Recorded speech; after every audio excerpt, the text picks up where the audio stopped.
और अगर आप छीनना चाहते हैं तो क्या हम लोग मुर्दे हैं कि यूं ही छीनने देंगे आपको? होगी आपके पास ताकत, आपके पास तोप तमंचे होंगे, फौज होगी, पुलिस होगी, लेकिन हम भी तो हैं भाई, ऐसे ही थोड़ी कुछ छिन जाने देंगे। और साथियों, इसके लिए लड़ना पड़ेगा। बिना लड़े आपको कुछ मिलना नहीं। और लड़ाई इस बार बहुत आर पार की लड़ाई होगी, कोई साधारण लड़ाई नहीं है। ये केवल एक मशीन को हटाने भर की लड़ाई नहीं है। ये लड़ाई इस देश के 140 करोड़ नागरिकों और इस देश के 100 करोड़ मतदाताओं के संवैधानिक अधिकार, मूल अधिकार और मानव अधिकारों को बचाने की लड़ाई है साथियों। और किसी भी सरकार को यह हक नहीं है कि इस देश के नागरिकों से वो अधिकार छीनने की कोशिश भी करे, लेकिन कोशिश लगातार की जा रही है और लगातार ये अधिकार छीने जा रहे हैं। माननीय वामन मेश्राम साहब तो बहुत लंबे समय से ईवीएम की बात कर रहे हैं। तो हम लोग 30 मई 2019 जब मोदी सरकार ने दूसरी बार शपथ ली, तब से हम लगातार आंदोलन कर रहे हैं। दिल्ली में जंतर मंतर पर 2019 में 5 बार आंदोलन किया। ईवीएम और वीवीपैट में कैसे गड़बड़ी होती है, ये इसी बार नहीं, तब भी हमने उसका डेमोन्स्ट्रेशन करके दिखाया। और किस किस तरह से बेईमानी हो रही है, सारी चीजें एक एक करके लोगों के सामने रखी, जिसका नतीजा है कि आज पूरे देश में, हर गांव में, गली मोहल्लों में ईवीएम के खिलाफ आवाज उठ रही है। और केवल उठ नहीं रही, बहुत मजबूती के साथ में आवाज उठ रही है।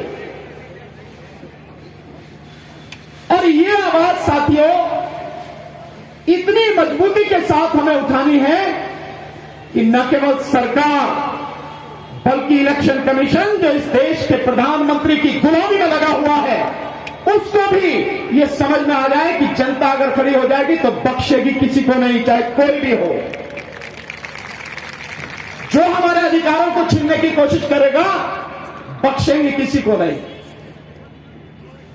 इलेक्शन कमीशन जिसकी जिम्मेदारी है इस देश में स्वतंत्र, निष्पक्ष और पारदर्शी चुनाव कराने की, वो इलेक्शन कमीशन अपनी जिम्मेदारी न निभा के, अपना संवैधानिक दायित्व न निभा के सरकार की गुलामी में लगा हुआ है। माना मैंने कि इलेक्शन कमीशन को आज की तारीख में मोदी जी ने पूरी तरह से अपने हाथ में ले लिया है कि जिसको चाहेंगे वो बनाएंगे, लेकिन पहले भी तो सरकार ही बनाती थी इलेक्शन कमीशन को।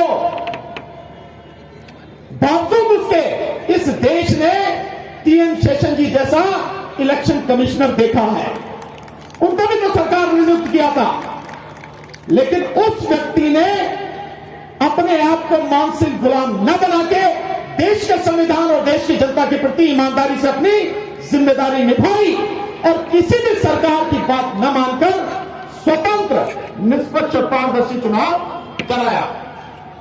ये सारी व्यवस्था देश के संविधान में है, ऐसा कुछ भी नहीं है कि जो संविधान में ना हो। अभी आदरणीय प्रदोष मिश्रा साहब ने उस अमेंडमेंट के विषय में बताया, आपको दोबारा से आपने इलेक्शन कमीशन के विषय में लेकर आए और बहुत ही सावधानी से इलेक्शन कमीशन को स्वतंत्र रखा जाए, उसकी सारी व्यवस्था देश के संविधान में अनुच्छेद 324 में की गई है। और इलेक्शन कमीशन पूरी तरह से निष्पक्ष रहे, इसके लिए हर वो कदम उठाया गया, हर वो व्यवस्था की गई जिससे इलेक्शन कमीशन पूरी तरह से सरकार के दबाव से मुक्त रहे और ईमानदारी से अपना कर्तव्य निभा सके।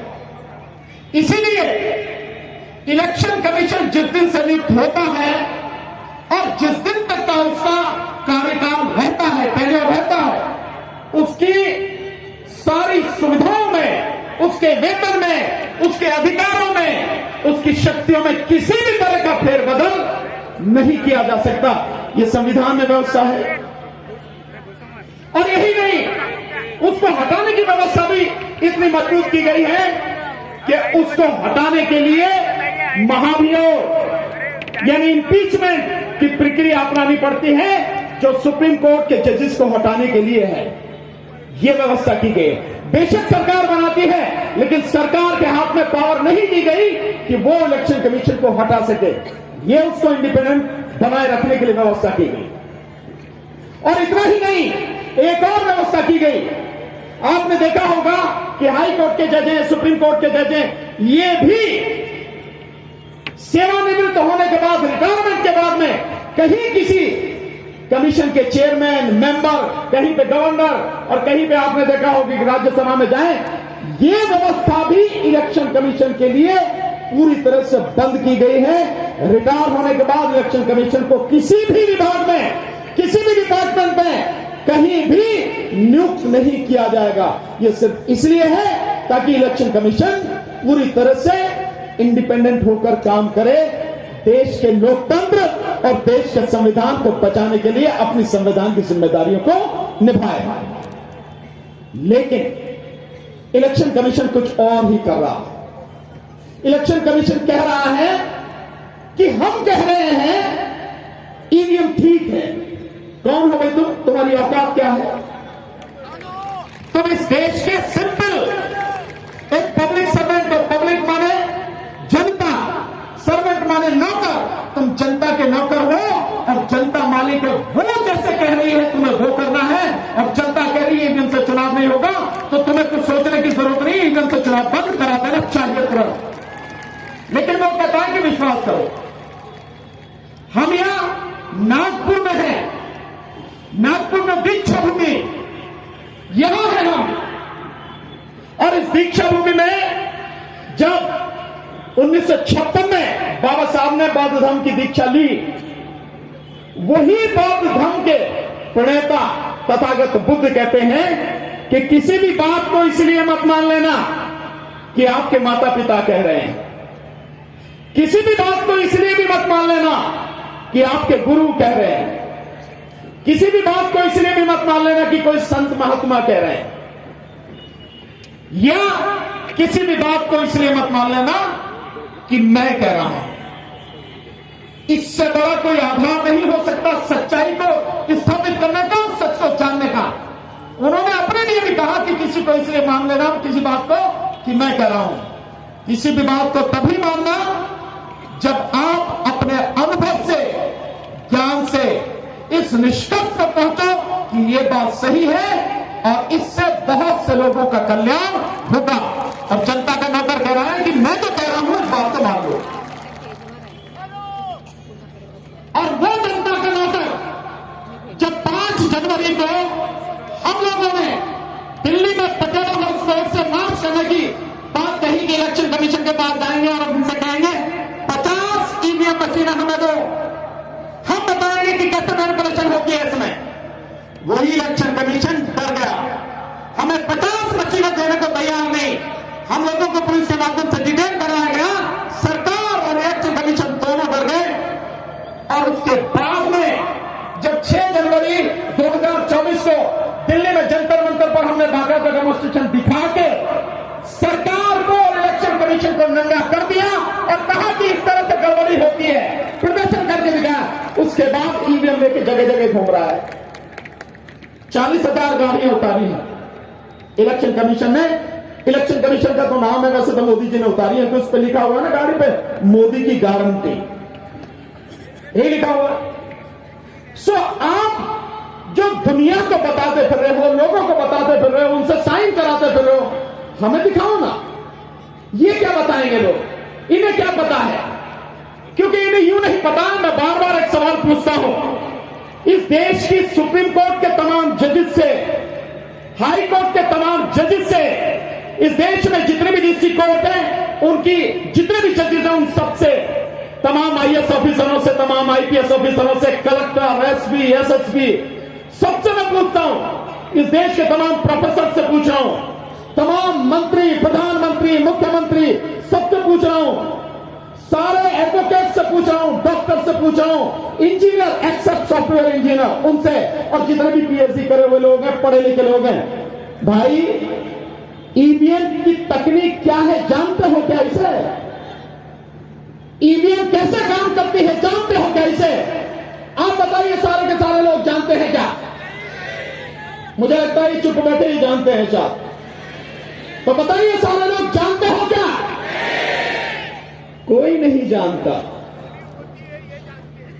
100 करोड़ के लगभग मतदाता हैं, उनमें से 99% लोग नहीं जानते कि इसकी तकनीक क्या है, ये कैसे काम करती है, और फिर भी पिछले 20 साल से लगातार अंधों की तरह हम लोग सारे के सारे वोट दिए जा रहे हैं। कभी मन में सवाल नहीं आता, भाई पारदर्शिता जो चुनाव का सबसे पहला एक धर्म है, एक फर्ज है, वो कहां है?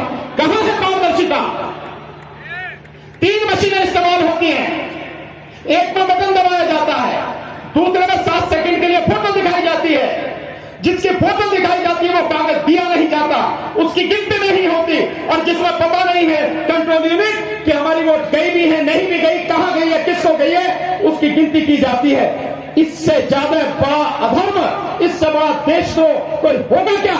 लेकिन बावजूद सरकार इसको लगातार बरकरार रखने चाहती है। लेकिन मोदी जी, आप इस बार बहुत ध्यान से सुन लें, इस बार हम 2024 का लोकसभा चुनाव ईवीएम से नहीं होने देंगे। आप में जितनी ताकत लगा लो, इलेक्शन कमीशन में जितने दफे लगा ले, ये देश की जनता इस बार बताएगी कि चुनाव वैसा होगा जैसा हम चाहते हैं, और वो केवल और केवल बैलेट पेपर से होगा। साथियों, इसलिए साथियों आप सबको कमर कसनी होगी। ध्यान रखना, हमें वोट डालने जरूर जाना है, वोट चाहे जैसे भी हो, हमारी पूरी कोशिश है कि चुनाव बैलेट पेपर से हो। लेकिन अगर परिस्थितियां किसी तरह की हुई फिर भी वोट डालने जाना है, ये नहीं सोचना कि जीतेगा ये तो यार वोट डाल के क्या करेंगे, नहीं, वोट डालने जरूर जाना है। सारी व्यवस्था है आगे तक की, ऐसा कुछ भी नहीं है जो हमने छोड़ रखा है। साथियों, इस बार मोदी को घुटनों पर लेकर आएंगे और मोदी सरकार को उसकी औकात दिखाएंगे। साथियों, जो उन्होंने अब तक किया है वो आगे होने नहीं देंगे किसी भी कीमत पर, चाहे कुछ भी हो जाए। क्यों नहीं होने देंगे साथियों? अगर देश में अदालतों को, हालांकि इस बार उम्मीद सी जगी है कि जब इलेक्टोरल बॉन्ड के विषय में इतना बढ़िया फैसला सुप्रीम कोर्ट का आया है, तो एडीआर की ईवीएम को लेकर जो पिटीशन पड़ी हुई है, जिसमें आर्गुमेंट हो चुके हैं, जजमेंट आया नहीं है, हम सब लोग उम्मीद करते हैं कि उस पर भी इलेक्टोरल बॉन्ड की तरह बढ़िया जजमेंट आएगा और ईवीएम बैन होगी। लेकिन कह कुछ नहीं सकते, जो सुप्रीम कोर्ट जिसको सुमोटो एक्शन लेना चाहिए वो भी सुमोटो एक्शन नहीं ले रही। मैं क्यों कह रहा हूं ये बात इसलिए कह रहा हूं साथियों कि हमारे भाई राजेंद्र पाल गौतम जी ने अभी बीईएल, भारत इलेक्ट्रॉनिक्स लिमिटेड, जो कंपनी है जो ईवीएम बनाती है, वीवीपैट बनाती है, जिसका जिक्र किया है, जिसमें 7 में से 4 डायरेक्टर बीजेपी के हैं। और क्या करते हैं वो? उस कंपनी को पूरी तरह से उन्होंने होल्ड कर रखा, उनके कब्जे में है। मतलब बहुत अजीब सी बात है कि जो कंपनियां ईवीएम और वीवीपैट बना रही हैं, ECIL, electronic corporation of India limited, Hyderabad, और दूसरे BL, Bharat electronics limited, Bangalore, ये दोनों की दोनों कंपनियां भारत सरकार की कंपनियां हैं। भारत सरकार जो बेईमानी कर लगातार जीत रही है, जो 3 राज्यों में भी कांग्रेस के हाथ से बनी हुई सरकार जिन्होंने छीन ली, राजस्थान, मध्य प्रदेश और छत्तीसगढ़ से, वही जो बीजेपी है उसी को सारी जिम्मा दिया हुआ है ईवीएम और वीवीपैट मशीन बनाने का। सो भारत सरकार की कंपनियां हैं, और उन भारत सरकार की कंपनियों में भी बीजेपी के पदाधिकारी डायरेक्टर हैं। 4 डायरेक्टर जो हैं एक तो है मिस्टर पार्थसारथी, जो बीजेपी का ओबीसी मोर्चा है, उसके वो राष्ट्रीय सचिव हैं, जो इंडिपेंडेंट डायरेक्टर हैं। और इसके अलावा एक मिस्टर कजारिया वाला है, कचारिया करके हैं, कचारिया वहां के हैं, श्याम जी भाई कचारिया, वहां से है गुजरात से, और गुजरात के राजकोट जिले के जिला अध्यक्ष हैं बीजेपी के। साथ में शंभुनाथ यादव है, जो बनारस से है, उत्तर प्रदेश, प्रधानमंत्री की कॉन्स्टिट्यूंसी से वाइस प्रेसिडेंट है बीजेपी के। और एक मैडम है, वो वहां से है, बिहार से, जो वाइस प्रेसिडेंट रही है बीजेपी के। ये 4 लोग इंडिपेंडेंट डायरेक्टर हैं, और ये वो काम कर रहे हैं जो वीवीपैट और ईवीएम को बनाने का, और उसमें सीक्रेट इंक्रिप्टेड सोर्स कोड, जो मेन सॉफ्टवेयर है जिसको लिंक किया जाता है, उसके साथ में जो सिम है उसके साथ में जो किया जाता है। ये लोग जब ईवीएम ही ये बना रहे हैं, वीवीपैट ही ये बना रहे हैं, और इलेक्शन कमीशन वैसे काम कर रहा है जैसे सरकार कर रही है, प्रधानमंत्री कर रहे हैं। सो इलेक्शन कराने वाले वो, मशीन बनाने वाले वो, तो जीत के कौन आएगा? वही आएंगे ना। तो क्या सिर्फ इसी बात पर सुप्रीम कोर्ट को सुमोटो एक्शन नहीं लेना चाहिए? इससे बड़ी एविडेंस क्या होगी? जो ये बीएल है, ये सरकार की जो मिनिस्ट्री ऑफ डिफेंस है, मिनिस्ट्री ऑफ डिफेंस के अंडर में है। ये राजनाथ सिंह जिसके मंत्री हैं, रक्षा मंत्री हैं। सो ये सारी चीजें होने के बावजूद भी, और ये जो सारी इंफॉर्मेशन निकल के आई है, एक EAS शर्मा है, जो गवर्नमेंट ऑफ इंडिया में सेक्रेटरी रहे, रिटायर हैं, उन्होंने बाकायदा कंप्लेंट करी है इलेक्शन कमीशन ऑफ इंडिया को। बावजूद उसके कुछ नहीं हो रहा, कुछ नहीं किया जा रहा। इसीलिए मैं बार बार कहता हूं कि आज की तारीख में केवल और केवल जन आंदोलन ही इस देश को बचा सकता है। साथियों, ये लड़ाई आर पार की लड़ाई अब होने वाली है, और पूरी ताकत से आपको लड़नी है। आप केवल नागपुर से नहीं है, पूरे विदर्भ के इलाके से आप आए हैं। ये विदर्भ की आवाज न केवल महाराष्ट्र में, बल्कि पूरे देश में जबरदस्त तरीके से गूंजनी चाहिए। और इस बार चाहे जो भी हो जाए, ईवीएम से चुनाव हम होने नहीं देंगे। साथियों, इस देश में इस ईवीएम के माध्यम से हमारे तमाम अधिकारों को छीन लिया गया है। हमारे बच्चों से हमारी शिक्षा छीन ली गई, हमारे बच्चों का भविष्य छीन लिया गया, रोजगार छीन लिया गया उनसे। इस ईवीएम के माध्यम से इस देश के लोगों से स्वास्थ्य सुविधाएं छीन ली गई। प्रधानमंत्री सारी बातें करते हैं, लेकिन न तो शिक्षा पे बोलते हैं, न रोजगार पे बोलते हैं, न स्वास्थ्य सुविधाओं पर बोलते हैं, न किसानों पर बोलते हैं, न मजदूरों पर बोलते हैं, न ओल्ड पेंशन स्कीम जिसके लिए लोग लड़ रहे हैं, न उस पर बोलते हैं, न 1 रैंक 1 पेंशन के लिए जो फौजी लड़ रहे हैं, न उस पर बोलते हैं। गारंटी देते फिरते हैं। और मैं बार बार कहता हूं, भाई जिसने 2 करोड़ रोजगार की गारंटी दी थी, वो कौन बेईमान था, कौन मक्कार था, कौन था भाई? मोदी। सो मोदी जी, आप शिक्षा पे क्यों नहीं बोलते? आप रोजगार पर क्यों नहीं बोलते? क्यों? क्योंकि शिक्षा को खत्म करना है, रोजगार को खत्म करना है, लोगों को अनपढ़ रखना है और उनकी कमर तोड़ देनी है आर्थिक रूप से, इसलिए नहीं बोलते। आज किसान लड़ रहे हैं, किसानों को जो भी चाहिए, सरकार के लिए जरा सी देर का काम। जिस केंद्र सरकार का बजट साल में 50 लाख करोड़ का है, किसान जो मांग रहे हैं, अगर एज इट इज उन्हें दे दिया जाए, जो मांग रहे हैं जो का तो उन्हें दे दिया जाए, तो मेरी सारी कैलकुलेशन, जिसमें वो किसानों की बात नहीं, वो मजदूरों की बात कर रहे हैं, मनरेगा की बात कर रहे हैं, और साथ में वो इस देश के आदिवासियों की भी बात कर रहे हैं। अगर सारा कुछ दे दिया जाए तो 15 लाख करोड़ से ज्यादा खर्च नहीं होगा। इस देश में किसान कितने हैं साथियों? सरकारी आंकड़ा बताता है कि 14 करोड़ 64 लाख किसान परिवार हैं। सरकारी आंकड़ा है ये। इसमें 85% सीमांत और मझोले किसान हैं, यानी लगभग 12.5 करोड़। और खेतीहर मजदूर उनकी संख्या 10 करोड़, यानी 10 करोड़ परिवार में, कुल मिला के 25 करोड़ परिवार। एक परिवार में अगर कम से कम 4 भी लोग हों तो कितने लोगों की बात हो रही है? 100 करोड़ लोगों की बात हो रही है। अगर 100 करोड़ लोगों को उनका जीवन बेहतर बनाना है, 15 लाख करोड़ रुपए सालाना के खर्च करने पड़े, तो क्या कोई बहुत बड़ी चीज है? सरकार के पास है नहीं क्या? अपने यारों का 25 लाख करोड़ रुपया माफ कर दिया, तो किसानों को और मजदूरों को नहीं दिया जा सकता क्या? दिया जा सकता है। लेकिन जब आदमी बेईमान हो जाए, जिसकी नीयत खराब हो जाए, तब वो सारी चीजें करता नहीं है। लेकिन अब बहुत हो चुका, अब ये बर्दाश्त नहीं होगा साथियों।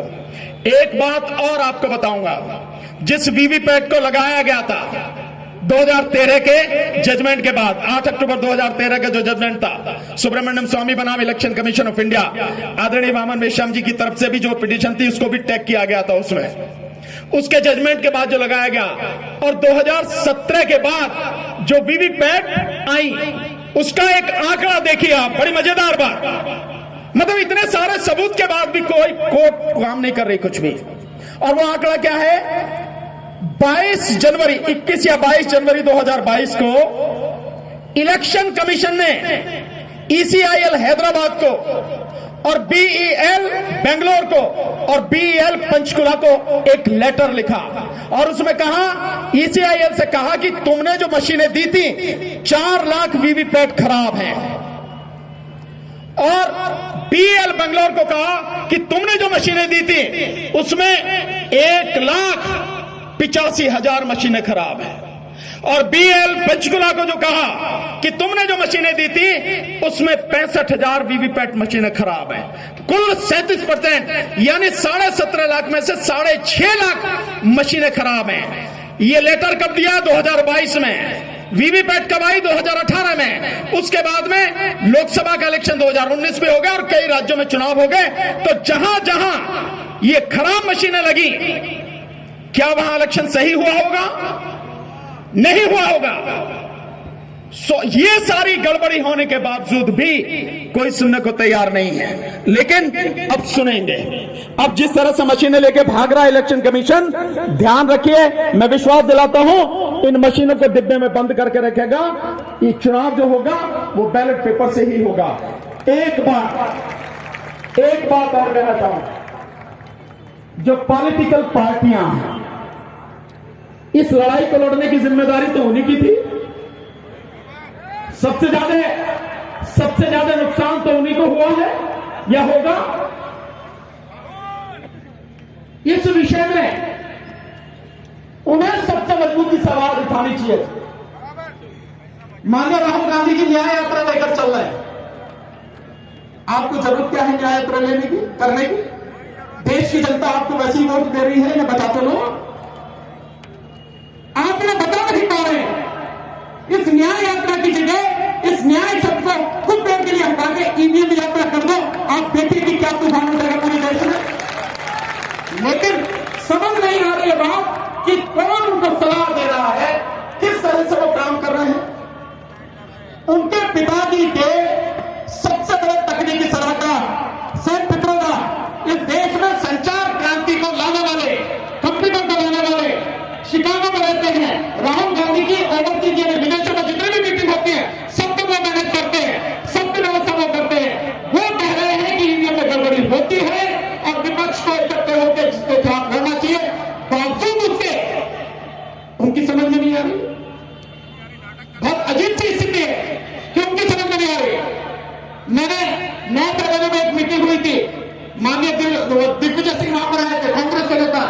मैंने उनके सामने ही ये सारी बातें कही। क्यों नहीं बचते राहुल गांधी जी, क्यों नहीं बचते सोनिया जी, घर के तरफ क्यों चुप है? अगर देश में कोई तबाही होती है ईवीएम की वजह से, तो जितनी जिम्मेदार बीजेपी या मोदी सरकार है उतनी ही जिम्मेदार कांग्रेस की होगी और बाकी विपक्षी पार्टियां भी होंगी। आप इससे बच नहीं सकते हैं। जो काम आपको करना है उसे करना चाहिए, नहीं तो देश तबाह हो जाएगा।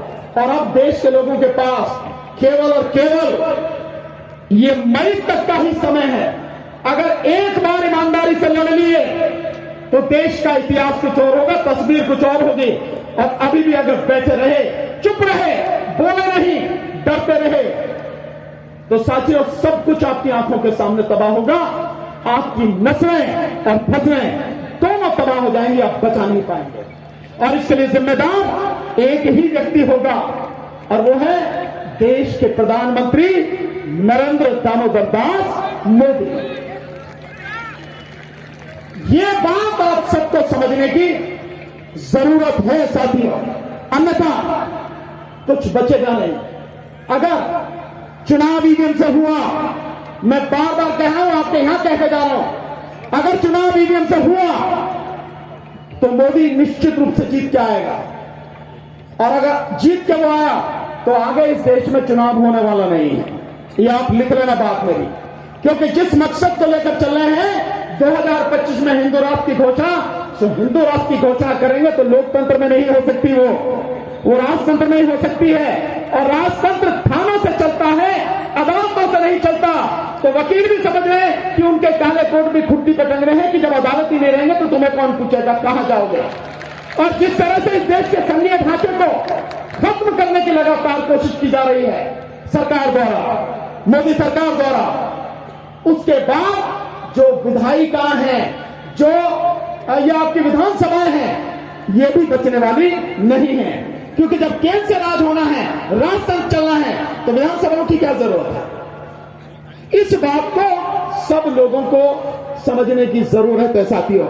रही दूसरी बात, आप में से किसी को डरने की जरूरत नहीं है। किससे डरते हो? उस आदमी से जो एक सवाल अगर पूछ लिया जाए, एक सवाल अगर पूछ लिया जाए तो उसकी टांगें यूं कांपने लगती। उस आदमी से डरो, नरेंद्र मोदी से। जो आदमी हर चीज को छुपाता है, जो व्यक्ति सच को सामने आने नहीं देता, जो व्यक्ति झूठे आंकड़े पेश करता है, गुमराह करता है, उस आदमी से डर रहे हो आप। 10 साल में हिम्मत नहीं हुई इसकी कि एक प्रेस कॉन्फ्रेंस कर ले, उस आदमी से डर रहे हो। मुझे और महमूद कराचा को हत्या करने की सीधी सीधी साजिश प्रधानमंत्री नरेंद्र मोदी और अमित शाह की है, हमें जानकारी मिली है। कहीं भी मारा जा सकता है, पर जब तक मौत नहीं आई उसका बाल भी बांका कोई नहीं कर सकता। और जिस दिन मौत आएगी उस दिन तक बचा भी नहीं सकता। बावजूद उसके हम उसकी आंखों में आंख डाल के उसके साथ संघर्ष कर रहे हैं और चैलेंज करते हैं कि मोदी जी, अगर आपको देश के लोग इतना ही पसंद करते हैं, आपकी मन की बात का इतना ही असर है, आपकी गारंटी का इतना असर है, 2024 का चुनाव ईवीएम से नहीं बैलेट पेपर से होने दो। और उसके बाद अगर तुम 40 सीटें भी जीत के ले जाओ, हमेशा के लिए समाज और राजनीति छोड़ देंगे साथियों। हिम्मत नहीं है, सिर्फ डरना किसी से नहीं है साथियों। अब डर के कभी जंग लड़ी नहीं जाती, जीती नहीं जाती। पूरी ताकत से लड़िए, पूरे विश्वास से लड़िए। जनता जब खड़ी हो जाती है ना, उसके कदमों की आहट से ही सरकारें खत्म हो जाती हैं। इस चीज को समझो आप, इतिहास इस बात का साक्षी है। आपने मुझे बहुत ध्यान से सुना, यहां सम्मान देकर मुझे बुलाया, बोलने का मौका दिया। मैं आप सबका और इस परिषद का, ईवीएम इंडिया अगेंस्ट ईवीएम और उससे जुड़े हुए जितने भी संगठन हैं, सभी साथियों का बहुत बहुत आभारी हूं, बहुत बहुत धन्यवाद करता हूं। और उम्मीद करता हूं कि ये बात जो आज मैंने कही है आपसे, इस बात को घर घर तक पहुंचाओगे और कम से कम महाराष्ट्र में ईवीएम किसी गांव में घुस नहीं जाए, इसकी जिम्मेदारी आपकी है। बहुत बहुत शुक्रिया। जय भीम, नमो बुद्धाय, आदाब, सत श्री अकाल, नमस्कार।